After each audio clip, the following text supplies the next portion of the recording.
Imagine-se que um cliente decide comprar uma máquina protótipo produzida por um fabricante apenas e só se todas as CTQs apresentarem uma capabilidade de longo prazo de 32 dpmOs ou um Z de 4. No mundo dos negócios, sabemos bem uma coisa: a confiança não é algo que impere entre fornecedores e clientes, especialmente se recuarmos mais de 40 anos. É por isso de esperar que o cliente queira ver com os seus próprios olhos e ao vivo aquilo que foi definido e contratualizado. E não nos esqueçamos que nos encontramos num ambiente de design.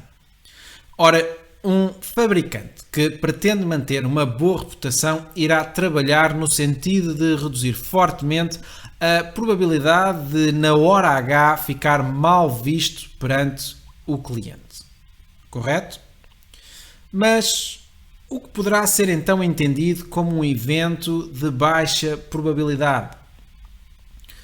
Sabemos que uma probabilidade baixa é, historicamente, o equivalente a termos um ponto fora dos limites de controle de um processo, ou seja, apenas 2,7 pontos em cada 1000 registados, ou 0,27%.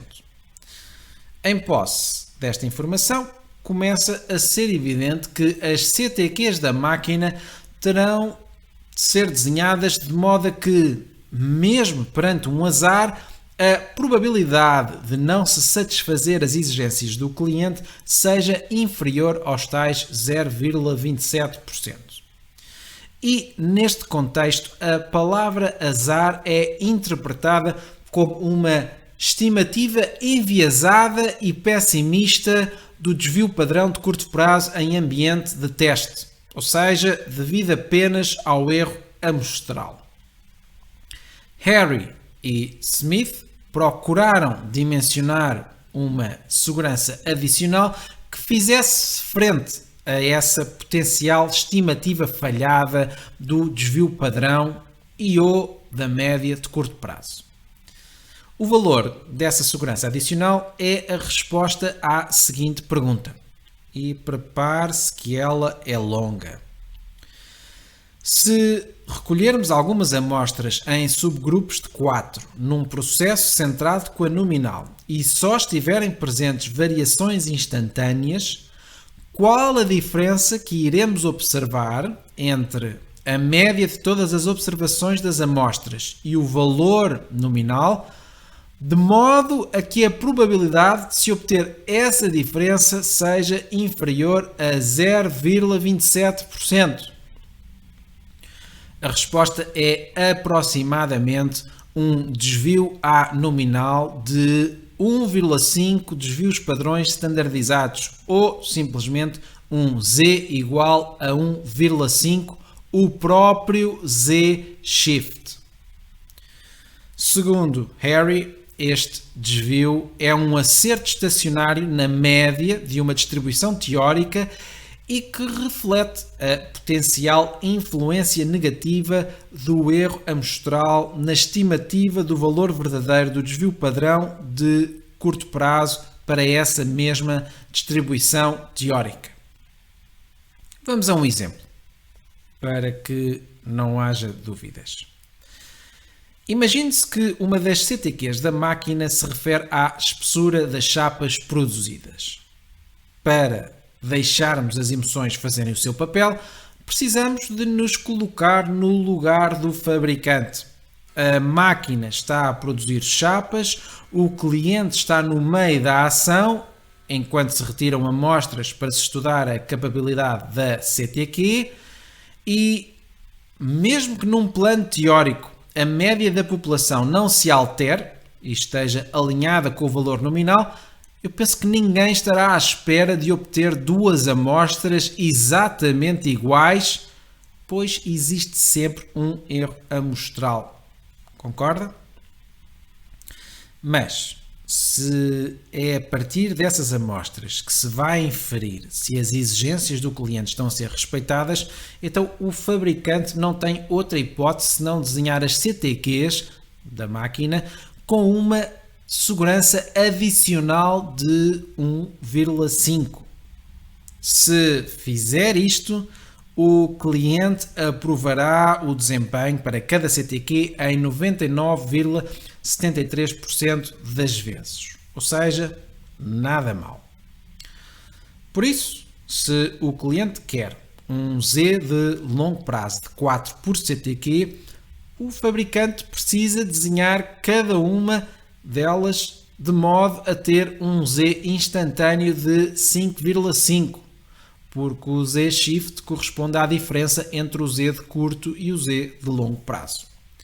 Ora, esta almofada torna-se fundamental se não quisermos correr riscos de fragilizar a relação, gerar desconfiança e deixar o cliente insatisfeito. Então, munidos desta informação, podemos agora calcular o desvio padrão de curto prazo que dá 0,073. Se conseguirmos desenhar a CTQ em questão nestes moldes, mesmo havendo um desvio composto de 1,5, seja mais devido a um desvio à média ou a uma inflação do desvio padrão, continuaremos a cumprir em 99,73% das vezes com os requisitos do cliente para efeitos de aprovação final. Vejamos primeiro o seguinte esquema teórico que mostra o desvio de 1,5 totalmente sobre a média. E, de forma analítica, este desconto de 1,5 traduz-se num Z de longo prazo de precisamente 4,0. Via simulação, o resultado é muito próximo. Apontamos para um Z de longo prazo de 4 e obtivemos um Z-Bench de 3,96 com uma média respectiva de 14,89. Podemos ainda fazer a simulação dos dados quando falamos do curto prazo, o que se traduz num Z-Bench de 5,47, praticamente igual ao valor teórico esperado, isto é, um ZST de 5,5. Repare-se também que só conseguimos cumprir com as exigências do cliente porque colocamos uma margem não de 25%, mas de 45% face à tolerância.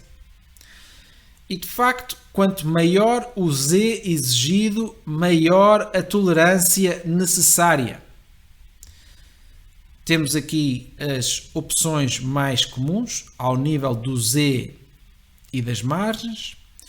Por exemplo, se um cliente exigir um determinado Z de longo prazo para uma CTQ específica, sabemos agora, enquanto engenharia e ao nível de desenvolvimento do produto, qual o valor do Z de curto prazo que precisaremos respeitar se quisermos garantir os seus requisitos em 99,73% das vezes.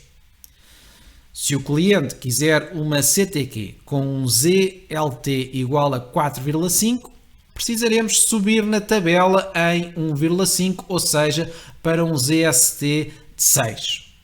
E veja-se que, neste caso, tal implica uma margem de 50% relativamente à tolerância. Ou seja, a CTQ será desenhada de modo a não consumir mais do que 50% da sua tolerância.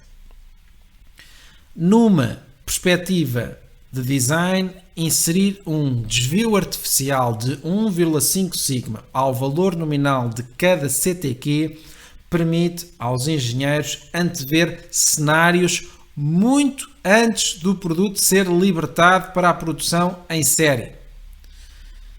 E agora sim, se nos lembrarmos que a 6 Sigma e a Design for Six Sigma acontecem em momentos muito distintos na vida de um produto ou serviço, com ferramentas e metodologias distintas, talvez esta seja uma boa altura para se levantar uma nova e inquietante questão.